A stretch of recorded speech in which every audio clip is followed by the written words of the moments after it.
All right. Well, hello again, everyone, and welcome back to our final session for the Smithsonian Education Online Conference. This is Jonathan, and it's been a delight to be uh, joined by all of you and to hear your insights, your ideas, the factual contributions, as well as the opinions that you've added throughout our session. It's just been a really great experience, so I thank all of you. I also would like to thank, of course, Smithsonian Education for all of their work in convening this event, which we hope will be the first of a series of events that bring us together for this kind of interaction. Let's go ahead and get started with our final session, and this is a session about sharing ideas about teaching about Abraham Lincoln in your classrooms, and it's being led by Michelle Hammond, who is not only a Smithsonian Teacher Ambassador, but a Maryland Teacher of the Year for 2007. Sorry, I've been in the 19th century for the last 2 days, as all of you have. And her session is on bringing Abe into the classroom, and she'll be talking about a variety of digital and web and other related resources and ideas that she'd like to share with you. I should mention that she is the Worcester County Teacher of the Year, and we're taking a look at a picture of Michelle receiving that fantastic distinction. And she also, as I mentioned a moment ago, was Maryland State Teacher of the Year, which I understand, not to make anybody too jealous, but when you're the Maryland State Teacher of the Year, you get a new computer and you get a car to drive it around in. Fantastic. Well, no, you get a car so you can go around the state teaching all of your great best practices to other teachers in the state. So we are really honored to have Michelle with us today. She was also honored at the White House for her distinctions as a fantastic teacher in the state of Maryland. And here we see her in her natural environment working with students. And as I also mentioned, she is a Smithsonian Teacher Ambassador. And that is what brings her here today. So with that, I'd like to turn the floor over to Michelle Hammond, who we are hearing remotely from Maryland, joining us today from our first speaker, who is not here on the mall. Over to you, Michelle. Thank you.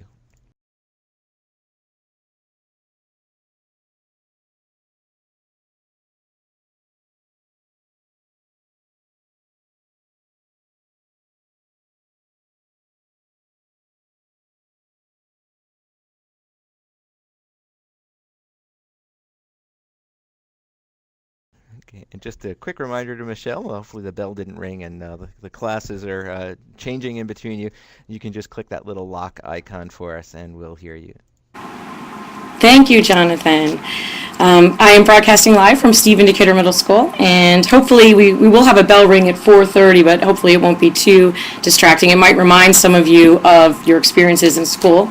I want to welcome everybody and tell you to pull up a cup of coffee and imagine that we are now in the virtual faculty lounge because we're going to be sharing some ideas, and a lot of people wonder what teachers do in the faculty lounge, and contrary to popular belief, a lot of really productive stuff goes on in there besides drinking coffee.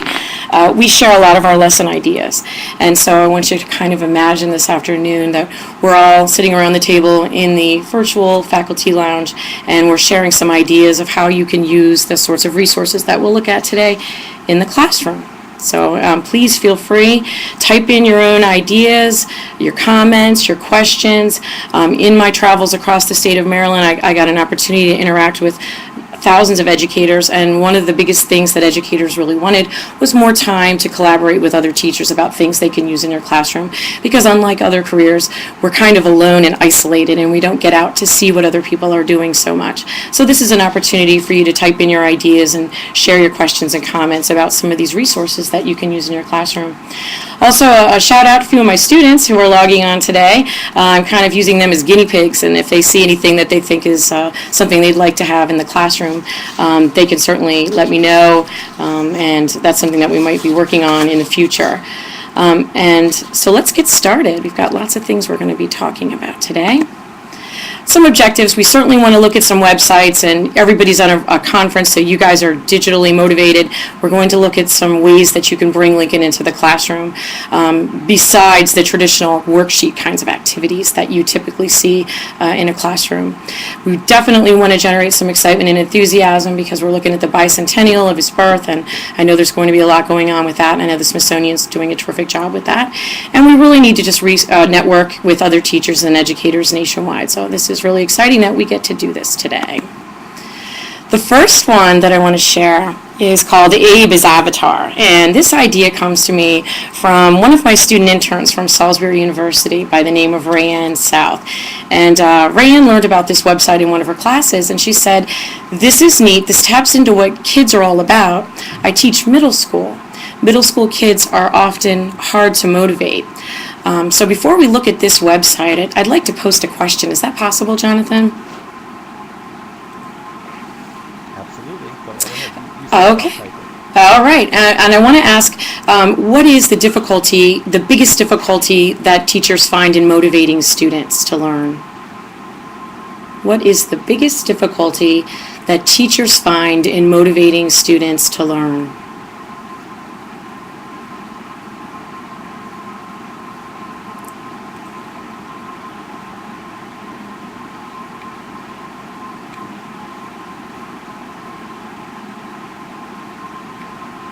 I'm looking at what's coming in. Jonathan says trying to get them to care about the material, generating interest in the subject matter, how to make it relatable to their own life. And I think, wow, look at all these responses coming in. Lack of interest. And I wonder if teachers today really genuinely feel that kids aren't interested, because they are. But it's what are they interested in? What do they want to do? And so one of the things that I like to do every day in my classroom is before I teach a lesson, before I put something together, I ask myself the question, what would make a kid want to learn this? And so trying to tap into their interests, trying to tap into things that they can relate to is going to make teaching fun and interesting for everybody. And here's a really important thing I learned, that if kids are engaged in your class and they like what they're doing, they don't misbehave. It took me about 5 years to figure that one out. So we're going to look at our first one, and this is a Voki. A Voki is an avatar, which for those of you who don't speak teenage, an avatar is a cartoon character that's animated. And this website, Voki, that my intern Rayanne suggested, became really powerful in our classroom. And Jonathan, we have a screenshot on the next slide, so we're going to look at that. This is a Voki that we made of Abraham Lincoln. You can make a Voki for anybody. You can create a Voki for a character in a novel or a book. You can create a Voki for yourself, and you can post it on your webpage. You can create a Voki for a historic person. And then the best part about it is the Voki animates, and it actually, we can't see it on our screenshot, but if I were to move my mouse, Abe would follow my mouse, the cursor, with his eyes, and so he's alive there. And then the best part is that you can animate Abe and give him a voice, and you can speak. You can record part of the Gettysburg Address if you wanted to.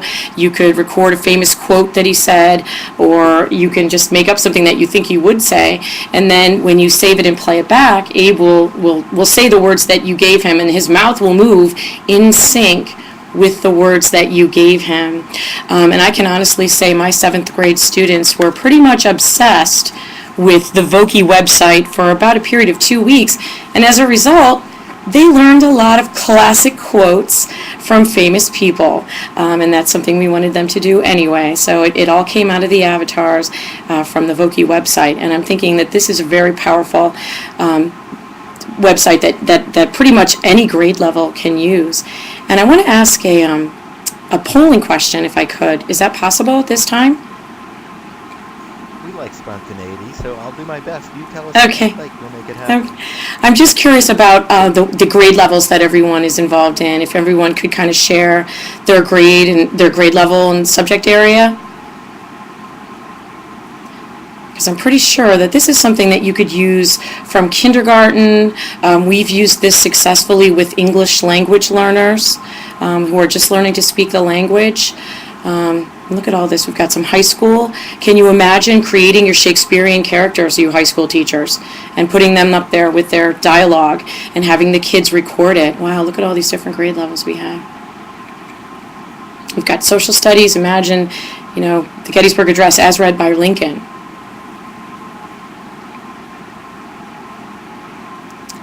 All right, it looks like we've got several kindergarten teachers.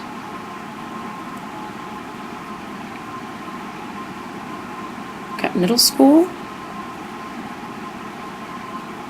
This is a great conference. We have a nice mix from everybody. It's a very nice mix. I lumped 6 and 7 together. It's just through a typographic error, so that will automatically include both. That's okay. But there you have this square.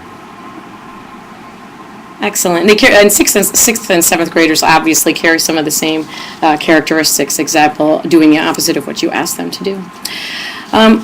Well, this is the Voki website. I just can't say enough about how much fun it is. And then the ultimate part of it is that the kids can actually email it home to themselves. They can share with their parents at home, show them what they did in class, and their parents can see it. And you can also change the voices, which is kind of neat. You can give it an echo effect, or you can make the voice higher or lower, change the pitch of the voice. So that is the Voki website, which I plan to use every year. The next one I want to look at is the Lincoln, Abe is a poet, did you know it? And, doing some research on Lincoln, we have a biography unit that we teach here in 7th grade in Worcester County. We try to learn that people are so multifaceted. And as I'm teaching my students this, I'm saying the words, people have different sides, no one is just one way, there are no real stereotypes. The more reading I did about Lincoln, and as I listened to the different conference sessions, I learned how truly multifaceted Lincoln really is as a person. And he's the kind of person, the more you read about him, the more you want to know. Some of the things I just couldn't believe. I learned this week that he was, first of all, the only U.S. president to hold a patent. And I learned that he created some kind of a boat ballast for keeping those flatboats that he did in the Mississippi River from getting stuck. Amazing. Certainly was a storyteller, and lots of readings that I looked at discussed how he would just really have all these long rambling stories that he would tell and keep people amazed and entertained for long periods of time. And the jokester, I think, and that is something that rings true in most classrooms. If you can infuse humor into what you're teaching, you're definitely going to get kids' attention because they're engaged when it's funny. And certainly, one of the funniest things I read, and I'm gonna read the quote that I read about Lincoln. He was actually commissioned to fight in the Black Hawk War in 1832, and he says this after his fight. He says, "If a fellow soldier saw any live fighting Indians, it was more than I did. But I had a good many bloody struggles with the mosquitoes. I'm a military hero. I fought, bled, and came away." And so here's a guy that can take this situation and turn it around and make it funny. The only fighting he saw was the fighting that he did with mosquitoes. So certainly Abe Lincoln is a great model for a comedian. And looking at some of the stories and quotes, the kids can look into that and find out some of the funny stuff he did. Certainly, I think most people are aware of his athletic abilities and the images of him as the log splitter and the reader. I tell my students, Abe Lincoln had less than a year really of formal education, but look how educated he really was. And he said stuff like a person could get an entire education from a shelf of books just 5 feet long. And I challenge the students, which books would be in your 5 feet of books if you wanted to get an entire education from that shelf of books? And the kids start shooting out titles and they tell me which books need to be in there. And it's kind of fascinating to think about a person who had very little in regard to resources as education, but look, he rose to the highest office in America. And so the other thing that I think kids would be amazed to find out is that he was a poet. And we're going to look at a few stanzas from one of his poems, and I'm going to forward to that right now. And this is My Childhood Home I See Again. And I think this poem is very reflective. This is the poem of a man who spent obviously many hours by himself. And certainly people in his time had very long spans of uninterrupted time just to think. And I talk to my students about that and see how people today, how many interruptions do you have in an hour? How many interruptions did Abe Lincoln have when he was out splitting logs or sitting by the fire reading his book? And I read some more stuff about how perhaps the quality of thought of people in his time was greater than the quality of thought of people today, in so much as we don't get those long spans of uninterrupted time to just think. And I'll challenge my students, we're going to think about this for 5 minutes. and you can see them just tapping their feet and anxious and don't know what to do with uninterrupted time. And certainly as an educator, that concerns me a little bit, because I think we're, in a way, training our brains to be a little ADD because we're constantly being interrupted. But this poem is about looking back. It's about looking back at your childhood home where you grew up.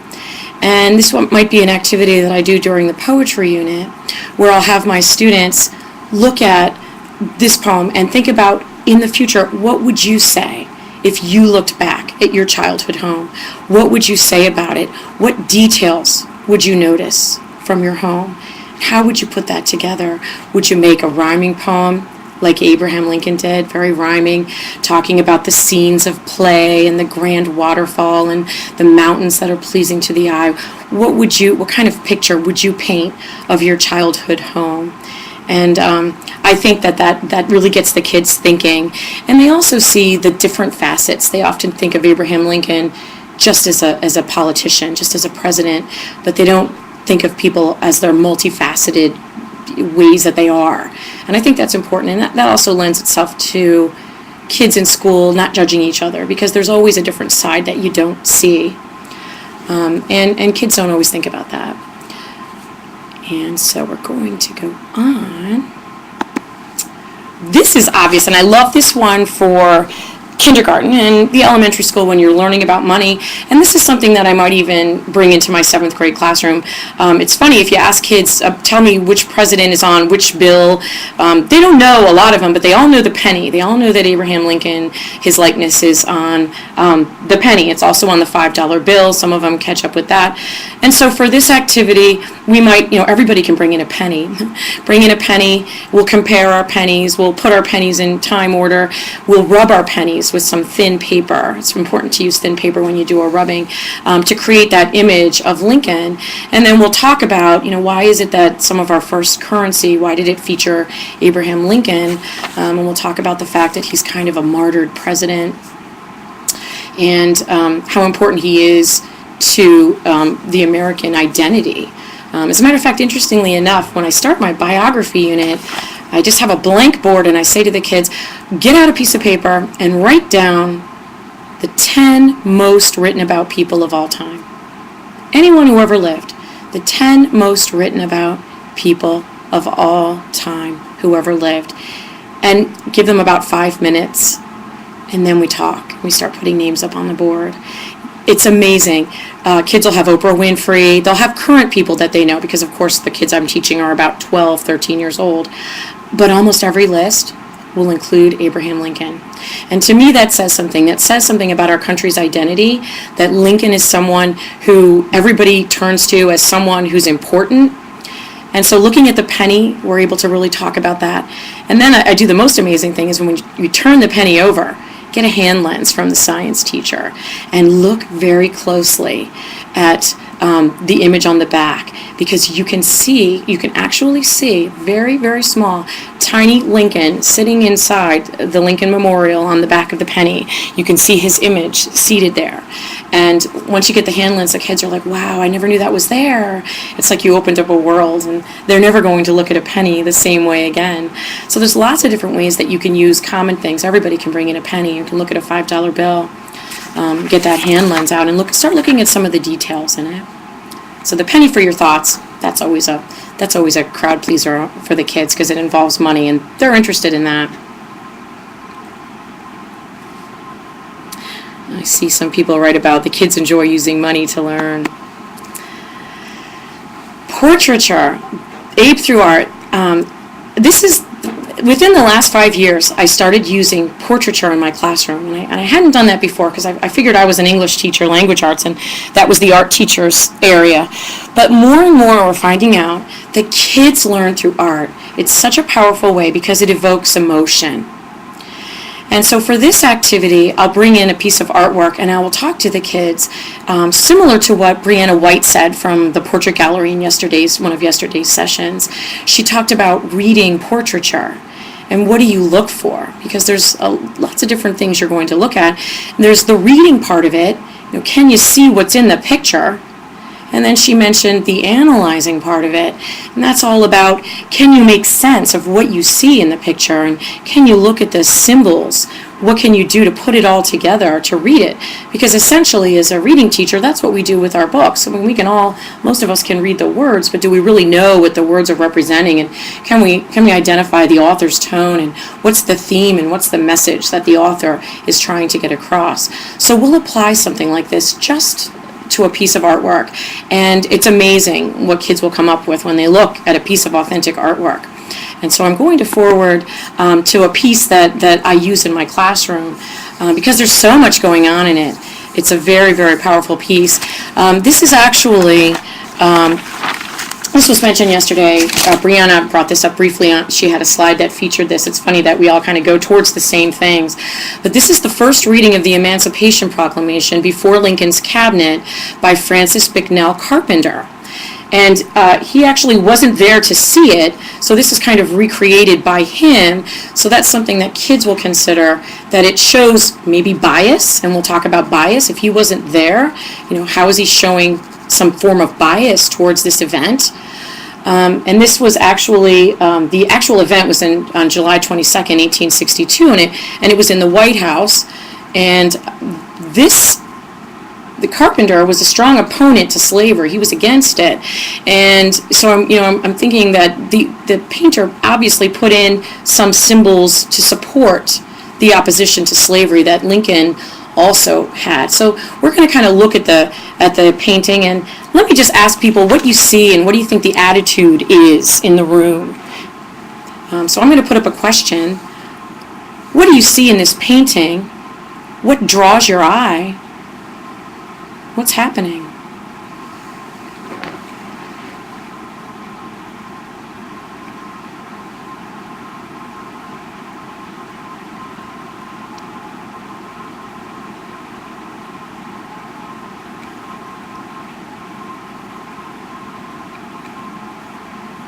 Well, we've got a lot of people that can't get over the Evoke website.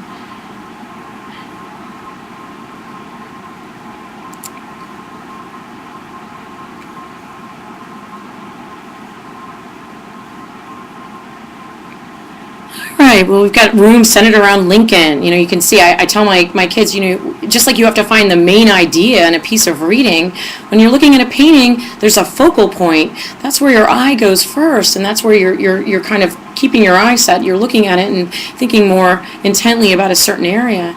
And certainly you can see that most of the men are seated, but look how dark Lincoln's outline is against the back. And unlike the gentleman sitting to his right with the white beard, Lincoln really captures your attention. He's sitting down, he's filling up the space around him in his chair, he's facing, unlike anyone else in the painting, he's almost directly facing the viewer. I think that's pretty powerful. And people are coming up with some great ideas. He looks forlorn. He looks like he's deep in thought. Somebody says it's the team of rivals. Well, let's talk about who these people are that you're looking at in this particular painting by Carpenter. In this scene, the president's testing the cabinet's reactions to his idea of proclaiming freedom for slaves. And so if you look from left to right, all the way over on the left, we have a seated gentleman. That's the Secretary of War, Edward Stanton. He's seated there. And look at the gentleman who's standing. That's the Secretary of Treasury, immediately to his right, and that is Salmon Chase.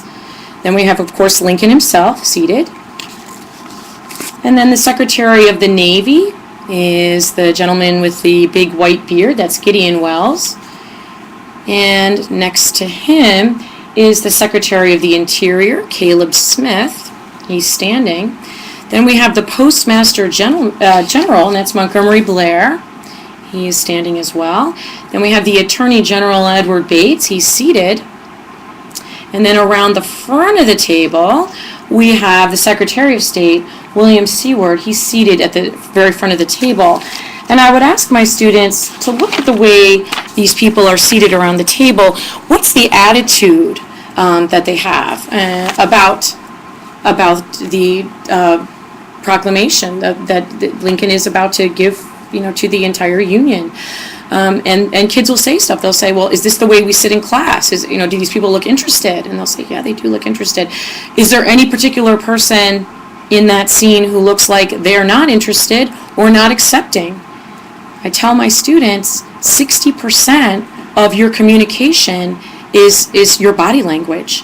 Who in that picture is demonstrating body language that says, I don't know about this? I think most people would gravitate towards the gentleman immediately to the left of Lincoln. And if you look, he's the only person with his arms folded across his chest. Certainly he looks like he's not very accepting. That was the Secretary of Treasury. He's got his hands folded. That's body language that says, no, I'm not interested, perhaps.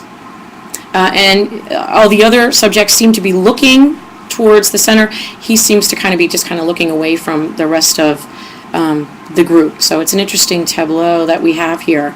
And I'll also tell my students that you'll find there's a parchment copy of the Declaration or the Constitution on the table, and that's what's unfolded in front of them.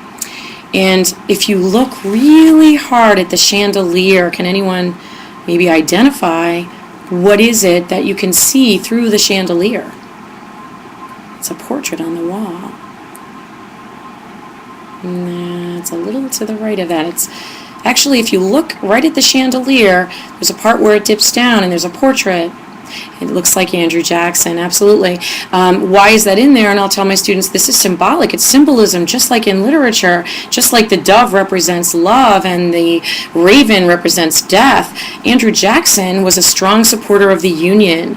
And so, President 30 years before Lincoln, he's in that picture for good reason, because it's suggesting that this is what we need to do for the Union. After careful thought and consideration, look at all the books and papers around. This isn't some haphazard plan that Lincoln just came up with. This was carefully thought out, and we need to do this to preserve the Union. So we might be able to come up with that idea after looking at this.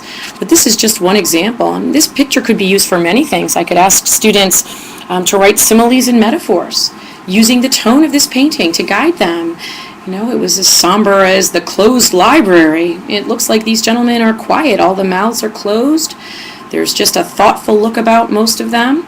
We could certainly use this to get kids to think about literary terms, which is a great way to teach them, because it takes something that's a little more abstract, but applies it to something concrete, like a portrait a picture they can look at. Okay, we're going to move on. And this is the interactive timeline. And we're going to see a sample of it in just a minute, but I'm just out of curiosity. I wonder how many teachers have a good grasp of PowerPoint and are able to get computers into the classroom. So let me post a question for our participants. And, how many of you have available technology to use in your classroom?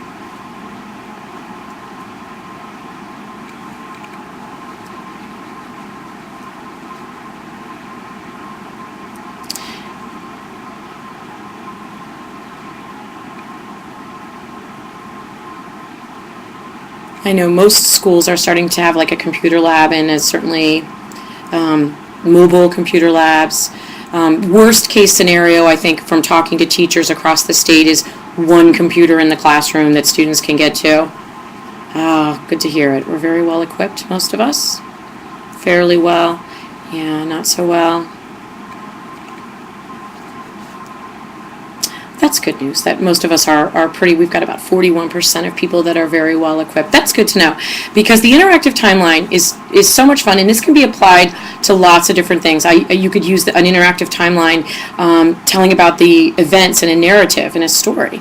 But we applied it to Abraham Lincoln because we want to bring Abe into the classroom. So you're going to see a timeline of Lincoln's life, and kids can come up with the most amazing PowerPoint presentations. I actually started using PowerPoint to its full extent with a teacher that I work with by the name of Jen Bonsteel, and she's a social studies teacher who showed me the possibilities for PowerPoint are endless. You could do just about anything with it. And so we're going to look at an Abe timeline, and I'll give you a couple minutes to kind of go around on it. But teaching kids to hyperlink to put slides together so that you can go to the next slide from pushing a place on the slide, hyperlinking and going back is powerful. And it makes something kind of mundane like creating a timeline, makes it interesting, and it makes it fun and interactive. And then you have a lot of fun because kids can take a little gallery tour and they can go around and look at everybody's timeline. So take a minute and interact with Abe Lincoln's life. Michelle, while people click on each of the dates and see where it leads them, and you'll notice Michelle mentioned there's a link at the bottom right to take you back. I should just point out to my fellow colleagues here at Smithsonian Education that you shouldn't click because you're all moderators and you're going to take everyone with you. But we'll let people click around. My question for Michelle came in from Dimitri, which is, it's impossible for us to view Lincoln without contemplating his tragic end. How do we focus students on Lincoln in his time, not yet the martyr and second father of our country? Have you dealt with that? Do you find that the kids ultimately are heading to the tragic end? Yeah, and I have to say, middle school students are famous for the love of all things dramatic, and so they do. I keep a book on my shelf called The President Has Been Shot. It's true stories of the attacks on 10 U.S. presidents, and I have to buy a new copy every 2 years because the kids wear it out. There is something about the kids I teach, and a lot of kids, they're just so curious because some kids are kind of drawn into the morbid. And so I tell kids, there's more to a person. We look at the multifaceted lives of people, and he is more than his assassination. And so, I kind of let kids get it out of the way, and once they get past that part of it, they can go on to look at the other facets. But there is a certain amount of that, and there is a certain ability to draw kids' interest in, because kids are kind of, it's almost like you're watching the news and it says the following segment may be disturbing for younger viewers. Well, what's going to make a kid want to watch that more? It's almost a way of persuading them to do it. So, we do talk about it, but you can rewind and go back and look at Abe Lincoln's childhood. Look at how his life compared with yours at age 12. And let the kids know about it, get it out of the way, and then go on. And you'll see in a few minutes that I do actually have some slides that focus on the assassination, because that's something that kids want to know about. And so, it's like you're not going to be able to hide it from them. You might as well let them know. But I always tell parents, whenever we're dealing with something that has a sensitive nature in the classroom, that we're approaching it in a controlled environment, and we control where the discussion goes, and we can steer it the way it needs to go if it's getting too morbid or too graphic or whatnot. So I think it's a powerful tool to get kids in, particularly boys. I've learned if you teach anything concerning, weapons, or they're buying into it. They want to know. They're interested in that.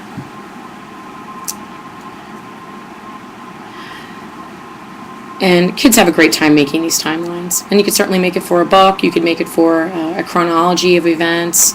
And this is a nice one because it not only uses sort of social studies, reading skills, it also incorporates math skills to a certain extent. And then I always let the kids, they can go on a gallery walk and see what everybody else made. Once kids start hyperlinking, it's almost contagious. They want to hyperlink every slide to something. All right, I'm going to move us to the next part because I'm looking at our time and I want us to have some time for the end for discussion. I call this one Lincoln Cubed, and so it's a little play on a math term. And I use this website called ReadWriteThink, which has amazing, like, you lost your lesson plans, or a substitute's coming in, or you don't have a lot of time to come up with something. ReadWriteThink is your fail-safe. They have brilliant language arts activities and lessons that you could do on the spur of the moment, and just great fun for the kids, highly interactive. And so we're going to look at the cube, and I think my cube did not make it. I had a photo. This is actually a cube that the kids, they type in, they go into ReadWriteThink, they just do the research, they enter the text, and then they print it out, and it's already in the shape of a cube. All they have to do is fold, there's my cube, all they have to do is fold it up, And it's great on colored paper. Let kids use different colors. Pick the color that you think best represents your biography subject. Do it on cardstock. Make a neat display pyramid. You cannot imagine how much kids learn setting up a display pyramid of these cubes. They'll know, they can put them in chronological order from when they lived, all in color. Tie a little math in, have them calculate the volume of the cube, and then a little extra activity is they can fill the cube with items or objects that represent or symbolize the person in their lifetime. They can put those inside the cube, and then you can do a little cube show and tell, and everything is all neatly packaged in a cube, and it looks cool, and the kids love it, and it's three-dimensional, and they get practice in lots of different areas. So ReadWriteThink has dozens of activities just like that cube. They also have a cool newspaper template. You ever want to make a newspaper on something? Abraham Lincoln newspaper. Kids can start doing some research, and then it's already laid out in columns. They put their headline in, and they have a newspaper they can print out, and it's easy to do. It doesn't take a lot of thought, and I've never had this site go down or have a problem. It's from National Council of Teachers of English, and they do a terrific job there.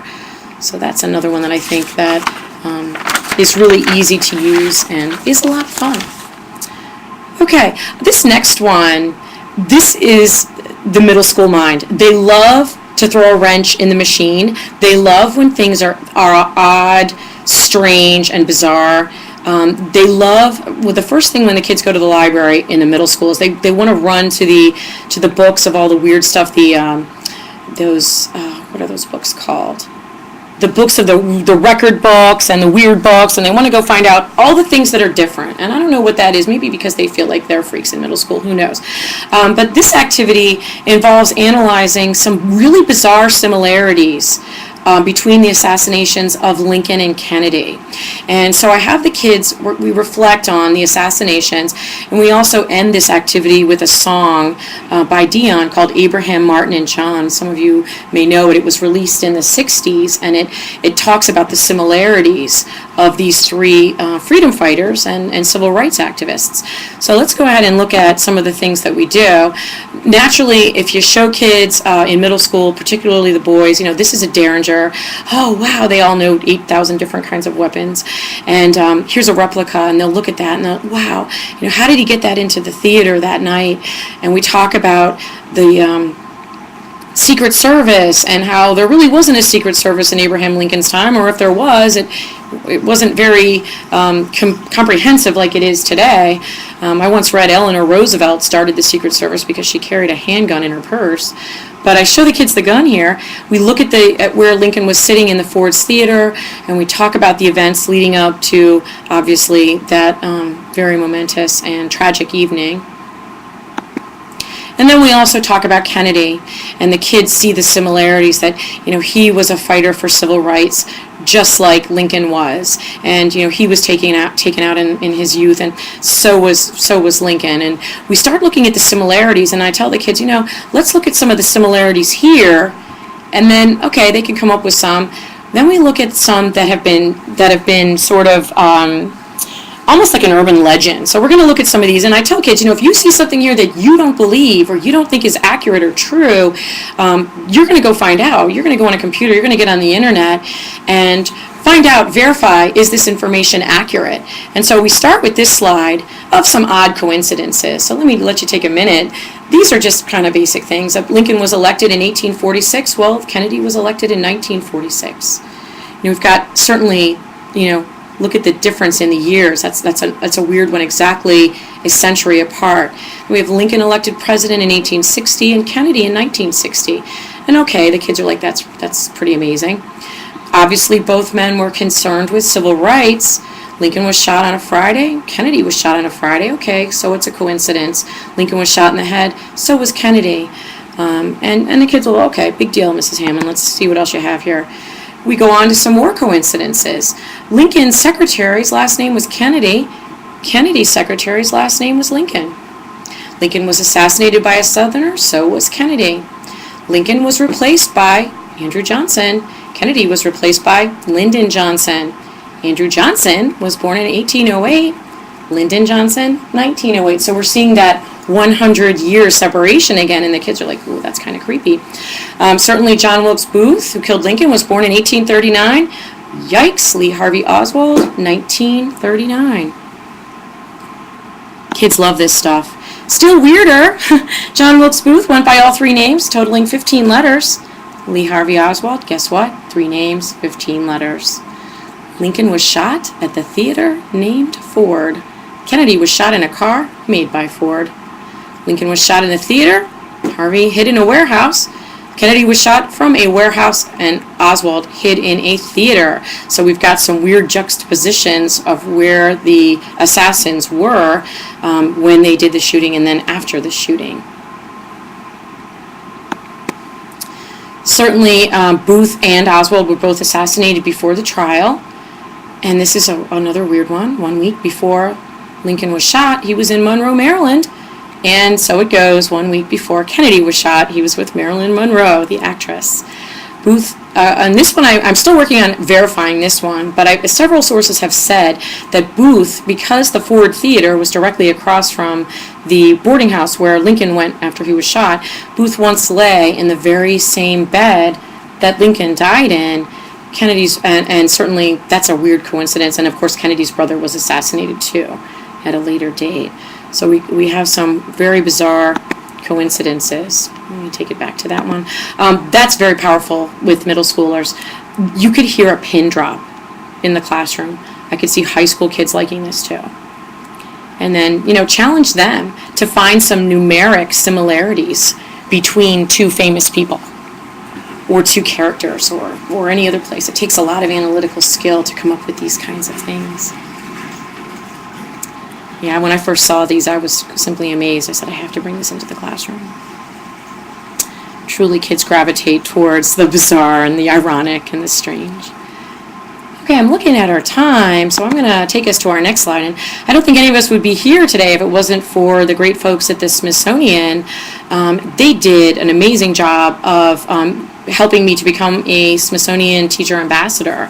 And I got the great experience of traveling around the state and speaking to teachers and student interns and college students who are going into the field of teaching about all the fantastic stuff that the Smithsonian has to offer teachers in their classrooms, even to those teachers who maybe aren't located, within driving distance of the Smithsonian. Just their web resources are amazing.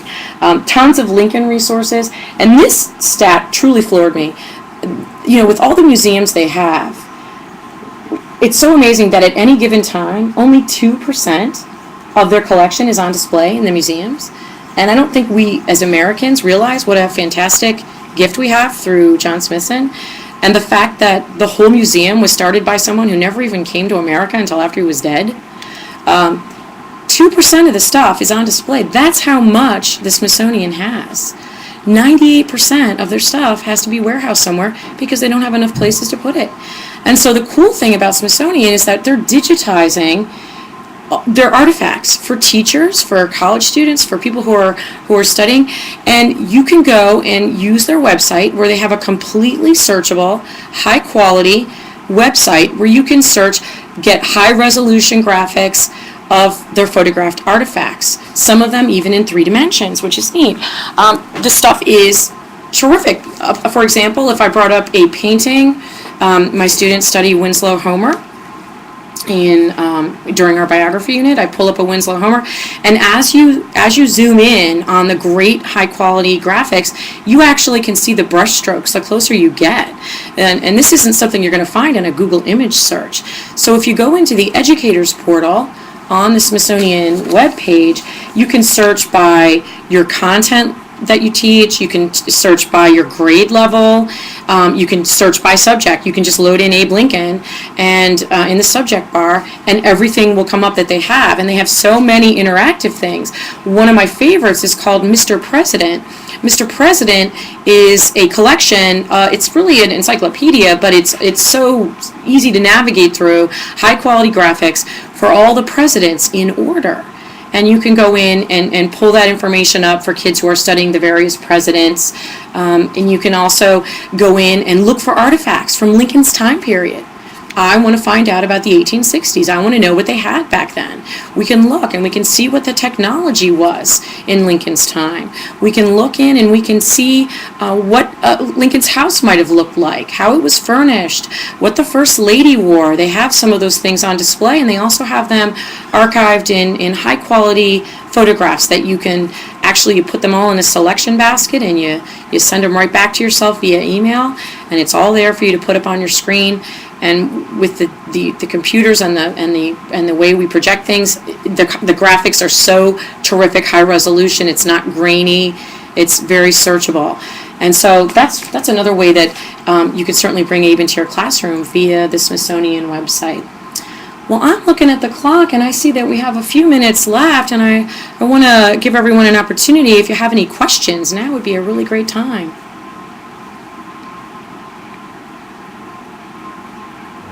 I'm going to jump in here, and I will first thank you, Michelle, for your incredible presentation here, and so many great usable ideas. And I want to thank everyone else who's been submitting ideas back in. We do have time for a couple of questions and for others to continue to share some resources. Here is a question from, it's actually a comment. Another difficulty that Dimitri has is that the subject of slavery and race in general makes some of the students very uncomfortable, and they clam up. Others, however, can become inappropriate. Do you or does anyone else in our session today have some tips on how to deal with this situation? I'm going to go ahead and turn back to Michelle, but please let's offer Dimitri some tips that we have in dealing with difficult topics like this in the classroom. Michelle? Yes, Dimitri, that kind of thing comes up all the time. And here's the first thing that I want to remind people. I want to tell my students that slavery was not an American invention. The slavery existed, back in the times of the ancient Greeks. As a matter of fact, the guy that wrote Aesop's Fables, he was a slave. He was a slave, and certainly Lincoln read his stuff. And we talk about that. It's not an American invention. It wasn't appropriate or right for it to be happening in the U.S., but I think a lot of kids are under the impression that they hear so much of it in relation to the Civil War and American history that they think, somehow we invented slavery. So I let them know that it's existed in other continents and other time periods, and though it's not right, it's something that's out there. And I think once you help students understand that it wasn't something that was invented by Southern plantation owners, it takes away a little bit of the, let's just say that slavery is something that we can't talk about, because we can, and we talk about the fact that it's morally wrong, and it really wasn't what our founding fathers had in mind, and if we can get kids to kind of think more broadly about it. But once again, you're the teacher, you kind of control the discussion, and if someone makes an inappropriate comment, that's certainly something you're going to deal with, probably in a more one-on-one basis. But the kids will say things, and I think it's important that you listen to them, and you certainly let them know that slavery is morally wrong, and it wasn't really what our forefathers had in mind, and isn't it great that Lincoln had the vision to overcome that, and try to be proactive in your thinking about slavery.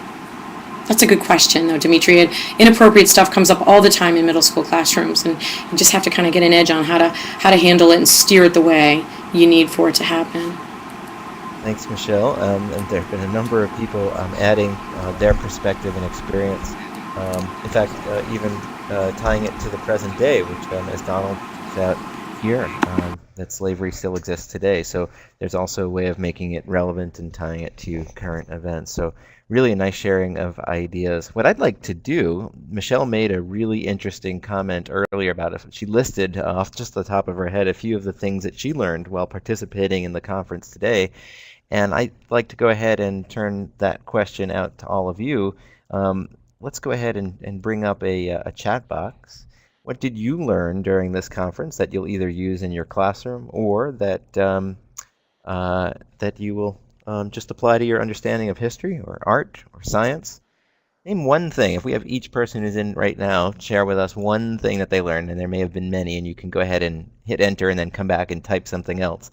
Use that center box right there in the middle of the screen. It may be difficult for you to summarize so many things. I know I learned an immense amount. And while you're doing that, I'm going to turn to Michelle for just a closing thought or so. And with our thanks for joining us. She put, as you can tell, a lot of time into pulling together the many activities that she's doing. And like all of you, it's hard enough to find to prepare our lessons for our own students, but to contribute back and share with the educational community is a really vital activity that we encourage all of us to carve out time for. Michelle, thank you. Thank you, Jonathan. And I just want to end it by saying what the Smithsonian taught me as an educator is your classroom can be a museum. You could teach kids using collections. Another activity I didn't have time to really go over was the items that Lincoln had in his pockets the night he was assassinated. I'll tell the kids, what's in your pockets says so much about you. That's your collection. Get everything out, put it on the desk. Let's see what you have in your pocket. It really tells about who you are. And so I think teaching as if, you're using artifacts, that the things we have today in our classroom and the things you own will someday become artifacts for others to study and learn about you and what you did and what your interests were. So I think the Smithsonian does a terrific job of helping educators see that museum style of teaching and to help us bring all that real life stuff into the classroom, that everyone can have a museum in their classroom every day. So I want to thank the Smithsonian for making this opportunity possible, and thank you to all of you who visited the conference today. It's been a real pleasure. Oh, thank you so much, Michelle, and for closing up our conference with such great thoughts. I'd like to turn the floor now to Stephanie Norby, the Director of Smithsonian Education, who we all have to thank. She and her team for bringing this conference to us. Stephanie, thank you. Oh, thank you very much, Jonathan. I want to thank all of our presenters today for their thoughtful remarks and our participants for their questions and insights. And a special thanks to Learning Times for producing this virtual conference, and to Stevie Engelke, the Director of Programs in our office, for planning the program. I thought all of you might be interested in who participated in the discussions over the last 2 days. We had people joining us from 12 countries and Guam, from 556 cities across the United States. We had teachers and students from all grade levels and across most subject areas. And we were joined by Lincoln enthusiasts at universities and colleges, museums and historical societies, congressional offices, and other federal agencies. Seldom do we get an opportunity to talk across all of these divides, and I think the range of experience contributed to the richness of the conversation. This is the first of 3 virtual conferences this year, so stay tuned. Early next week, we're going to send out a survey so we can capture your ideas and hear about the topics that interest you the most. Please take a few minutes to share with us your ideas. You'll also receive information shortly about the next opportunity to log on. I'm privileged to work at the Smithsonian. Every day I come to work, I learn something new. Today you became part of that Smithsonian community and had a chance to meet just a few of the people who work here. Curators, historians, educators, or people who work with us, outstanding teachers like Michelle Hammond. We've only touched the surface of what the Smithsonian has to offer. With our museums, our research centers, and 136 million objects in the collection, we have a lot more stories to tell. Please join us in the chat rooms for more conversation, and again next time as we take you behind the scenes to see more of our treasures.